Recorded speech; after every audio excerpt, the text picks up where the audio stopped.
നമുക്കൊരു ടെസ്ല യാത്ര പോയാലോ? കരീമിൻ്റെ അകത്ത് സാധാരണ ടാക്സിയുടെ അതേ റേറ്റിൽ ടെസ്ല കിട്ടിയപ്പോൾ ഒരെണ്ണം എടുത്ത്. ഇതെന്താ സംഭവം എന്ന് അറിയണമല്ലോ.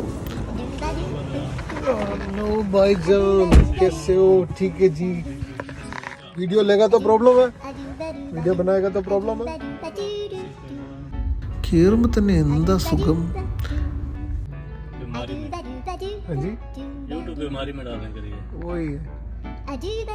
ബയോട് ഞാൻ ചോദിച്ചു വീഡിയോ എടുക്കുന്നതിന് പ്രശ്നമുണ്ടോ? ബയോ പറഞ്ഞ് എന്ത് വേണേ കാണിക്കും, എല്ലാ വട്ടന്മാരും ഇപ്പോൾ യൂട്യൂബിൽ വീഡിയോ എടുക്കുമല്ലേ, നീയും ഇടുന്നു. സംഭവം കൊള്ളാം. വലിയ ഡിസ്പ്ലേ ഒക്കെ ഉണ്ട്. സൈഡിൽ കൂടി വരുന്ന വണ്ടിയും ഫ്രണ്ടിൽ കൂടി പോകുന്ന വണ്ടിയൊക്കെ ഉണ്ട്. ബായി പറഞ്ഞ ഈ വണ്ടി എങ്ങനെ പോയാലും ഇടിയത്തില്ലെന്ന്, വണ്ടി തന്നെ ബ്രേക്ക് ചെയ്തൊക്കെ മാറ്റിക്കൊള്ളുമെന്നാണ് പുള്ളി പറയുന്നത്. ബായി 1 വർഷമായിട്ടുള്ള കേട്ടോ, പാകിസ്ഥാനിയാണ്. നല്ല ലെഗ് സ്പേസ്, സൂപ്പർ ഐറ്റം കേട്ടോ. എയർപോർട്ടിൽ പോകാൻ ഇതാ ബെസ്റ്റ്. ഇതാകുമ്പോൾ കുറേ ലഗേജ് കുത്തി നിറച്ച് കൊണ്ടുപോകല്ലോ, ഒരുപാട് സ്ഥലം